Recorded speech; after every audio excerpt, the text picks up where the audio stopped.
What's up, everyone? ChillStorm here for another Black Desert Mobile Chill Gaming.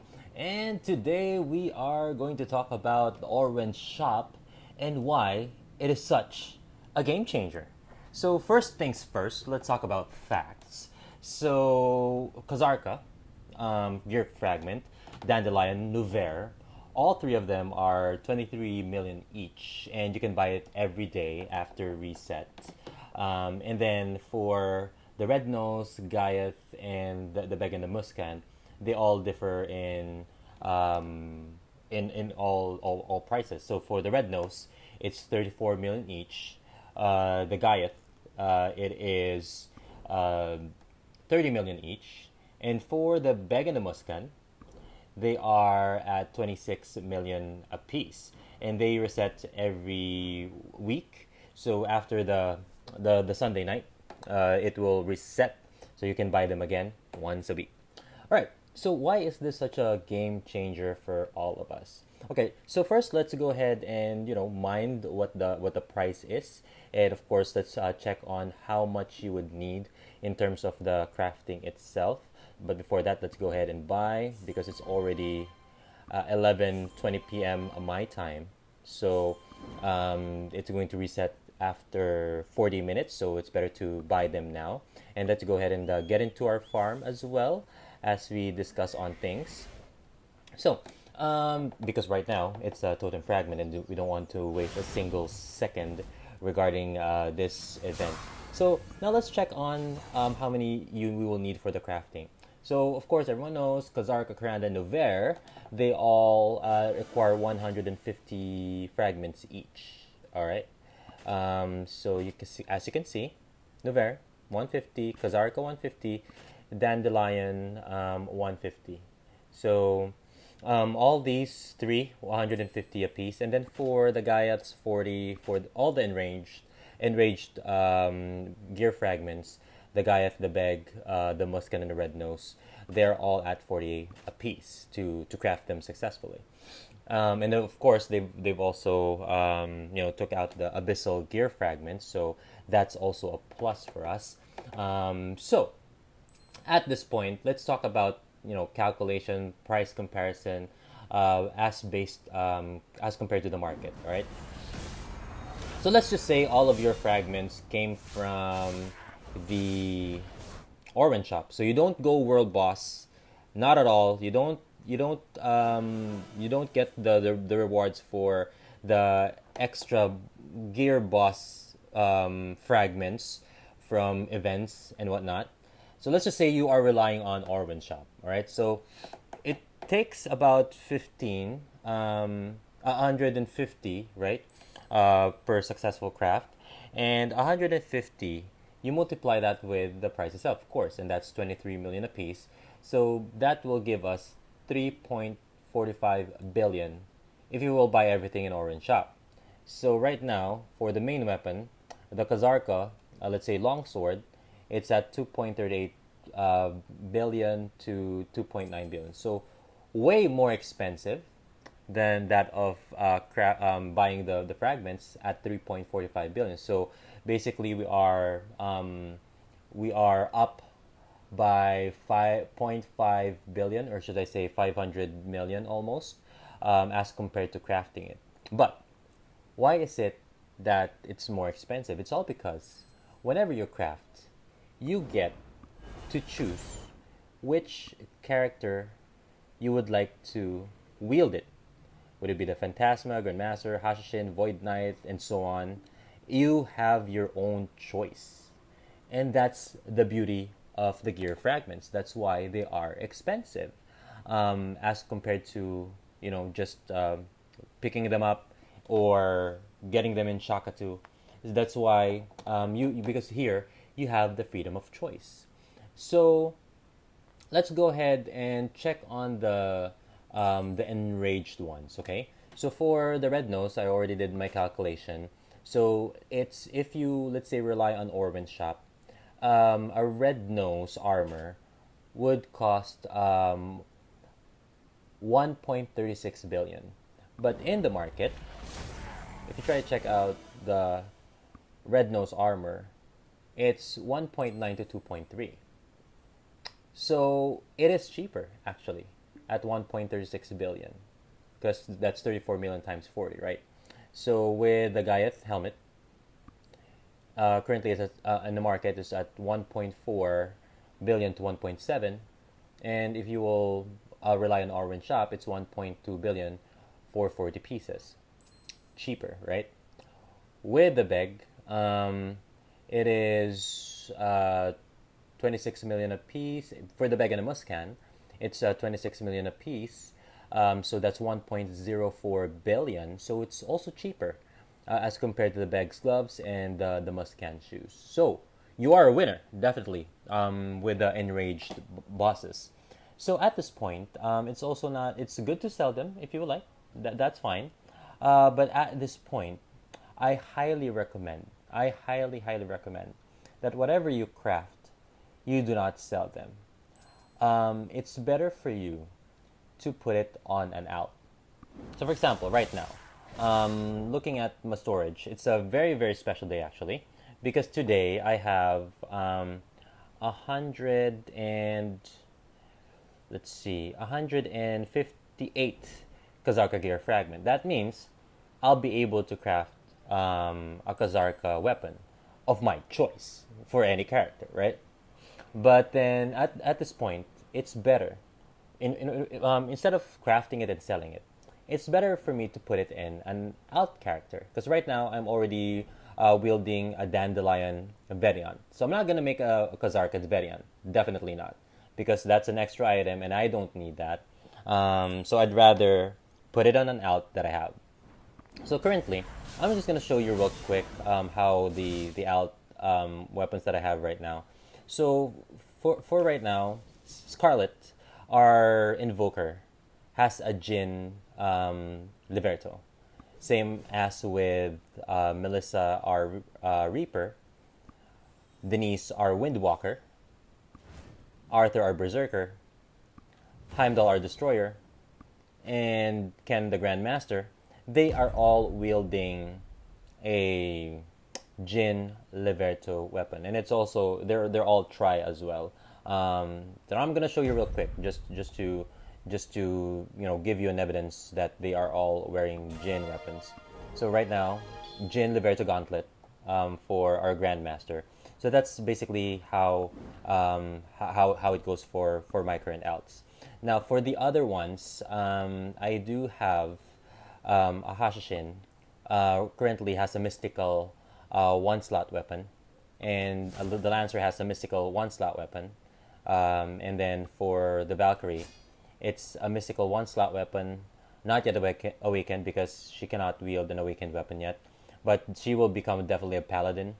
But then Joan hasn't. It's still going to wield a one mystical weapon. So at this point, I do get to choose whichever that I like except for the Phantasma. Amongst all the alternate characters that I have, I get to choose which one, right? And then all I have to do is transfer whatever weapon that they have towards the Kazark weapon. That's definitely a good up on your family CP, right? However, at this point, I will not craft any of the weapons for them. Not even for the Invoker, the Reaper, the Windwalker, none of them. Because right now they're currently wielding a Jin, right? Most of them are currently wielding a Jin. So it's going to be a waste if I transfer the Jin to a red weapon because the stat difference is not that high. There is a difference though, there is. But then it's not that high. And then we know that, there's the pink gear and whatnot. But then I want them to stick to Jin first in the meantime because the difference is not going to be that drastic. If I craft a weapon for them and a red weapon for them, and then transfer the Jin, it's just disheartening. I mean, it's not that beneficial in terms of our total family CP. So this time, what I will do with the 150 plus gear fragment is this.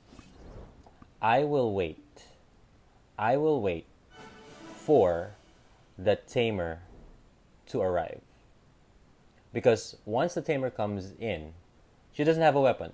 Zero, nada, nothing, right? And instead of having her wield a one slot mystical weapon or a Jin, I'd rather have her go straight to having a Kazarka main weapon for the tamer. And if you did watch the developer's insight, she's the next to come out, right? So just to give you an idea, just why I would want these new out characters to wield the Reb weapons is this. It's all because of timeline itself. All right, so let's talk about timeline. So at this point, with the characters, right? So December 11 of 2019, that's when Black Desert Mobile launched globally, officially. And January 29, The Sorceress came out. So that's 8 weeks after. And March 24, The Dark Knight came out. That's 8 weeks after again. And then 7 weeks after, The Striker came in. And then after Striker, 8 weeks after, no characters came out. But it was a Awakening update. So no characters come out, but they were all awakened. Now, on 8 weeks after the Awakening update, September 1st, Hashishin came out. And then, most likely, 7 to 8 weeks from now, from September 1st, around the latter part of October, Tamer should come out. And then, of course, 7 to 8 weeks after the Tamer, most likely the special anniversary character, which is the Lan, will come out. It's a special anniversary character, so that is actually the next main character that I'm looking forward to. So, based on that timeline, now that we know that it's a gap of 8 weeks, 7 to 8 weeks. The only time that they had a 7-week gap was from a Dark Knight to Striker. So Striker actually came out earlier, a week than the rest of the other updates. But anyway, so the average is 8 weeks, right? So at this point, let's go ahead and do our calculation. So currently, the reason why the Orwen shop is a game changer, it's because of this. In a week's time, you can actually buy 7 fragments for Kazarka, Dandelion, and also your Nouvelle, right? 7 a week. So, of course, plus the fact that you are doing your own world boss. Let's just say you are attending every single world boss. So, Kazarka comes out 4 times a week. Karanda and Nouvelle, they come out 5 times a week. So, I'll give you already the calculation, okay? At the current setup, if you are buying your fragments every day in Orwen's shop, and also religiously doing your world boss entries without the extra passes, the Kazarka you'll be able to get them in 10 weeks. For Karanda and Nouvelle, you'll be able to get them in 9 weeks. That's how fast it could be. And then for the enraged ones, let's say you're buying once a week, and on the average, because we're talking about the average here, so let's just say on the average you're getting 2 fragments each time, okay? Because there's a 1, 2, and 3. So two fragments each time. So for the enraged ones, the Gaiath, the Beg, the Musk, and the Red Nose, you'll be able to craft one in 13 weeks. So those are very important numbers. And of course, World Boss Season 3 is almost about to come out as well. I believe on the most recent Velia Inn, they kind of like show the banner of the World Boss Season 3. So it's kind of like a preview of what's coming next, right?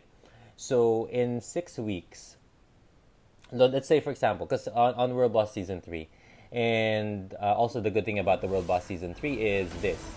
If you try to save your passes, like right now in Karanda, I have 5 extra passes, 7 on Nouvelle, 4 on Enraged, Kazark has 13 extra passes, Red Nose has 7, and so on and so forth. So if you're saving your passes, well and good, because once they come out on Season 3, you get 4 to 7 fragments each time that you come in. So let's say on the average, on World Boss Season 3, you are getting 5 each time you come in, on the average. So for Kazarka, you'll be able to forge a weapon, a Kazarka weapon, in 6 weeks. For Karanda, for the Dandelion and Uver, you'll be able to craft in 5 weeks. For the Enraged ones, you'll be able to craft in 7 weeks. And these are good numbers. Why? Because, and this is the fact that you're also buying each and every time that you can in the Orwen shop. And this is very important because earlier we were talking about when characters come out, right?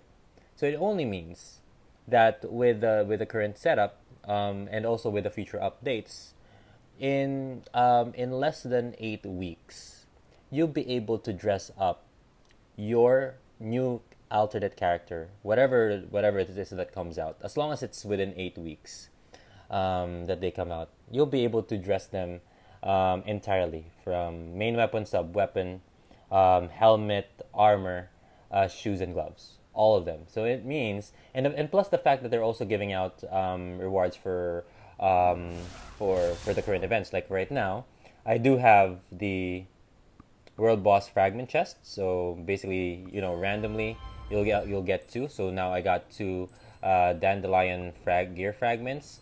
I don't know what's in this yet. Savage Giant Ogre reward twice. So see, you have another one. You see, you have another of these chests. So I got a random 2 Muscan and a 2 Red Nose. So these are also good fragments as well. So at this point, they're giving away fragments. It only means that all of your alt characters, in no time, should have a full red gear set. All right. Well, right now I'm not in a full red gear set yet. It's all because I do have a very bad RNG. Plus, Beg and Muscan, they're actually fairly new. That's why I haven't had 40 of them. So currently, but they're almost there. Almost there. We have 19 of the Muscan, and then we have 13 of the Begs. So yeah, almost halfway through there.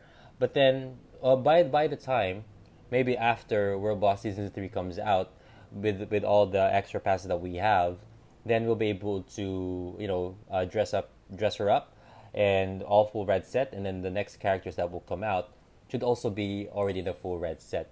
And the reason why when new characters come out, they start from scratch on a red gear, because you don't get to waste resources. You don't have to transfer anything, because transferring means you are going to delete a weapon. You are going to delete an armor, and you don't want that to happen, because if you delete them, that means that you are wasting another good item. Let's say, for example, it's a gin. So a gin that's very expensive, and it takes a lot of one slot mystical weapons just to create a gin Liberto. So might as well not. Might as well, start from the bottom, pump it up. I mean, especially for weapons, it's so easy to get the Grand Weapon Blackstones, or any weapon Blackstones. Right now I have 1,200. So coming off from scratch in terms of the abyssal gears from 0, it's very easy to take it to, let's say, duo, a pre-duo, or try, or tet, or whatnot. It's going to be very easy once we get there. So anyway, this is really more of advice and tips for what you need to do, so that not only do you focus on your main CP, not only do you focus on your own silver, you also focus on your alts as well. That's why I'm highly recommending not to sell these extra red gears. It's because you need to dress up your alts as well. So Hope you kind of like learned a lot from the importance of the Orwen shop, plus the calculation and the timeline. Put that to good use, and then next thing you know, you have a very high family CP. You will be conquering the Tower of Trials, the Path of Glory, which also increases your overall family CP and also your passive family CP as well. Because again, if you try to check out the rewards in the Tower of Trials, mostly these rewards are based on increasing your passive knowledge as well. Getting your boss stamps, ancient tablets, getting your condensed energies and whatnot. And then also in Path of Glory, you get your emblems, you get your condensed dark energies. So these increase your passive for your family CP. So it's a family gaming. So the main character and your alt characters, they're like left and right foot. Your main character gets stronger because of your alts. Your alts become stronger because of your main, and that's how the game goes. So play it the way that it should be played. So good luck on your tamer. So dress her up, give her the red gears that she deserves, and even for the upcoming characters such as Lan and whatnot. So there.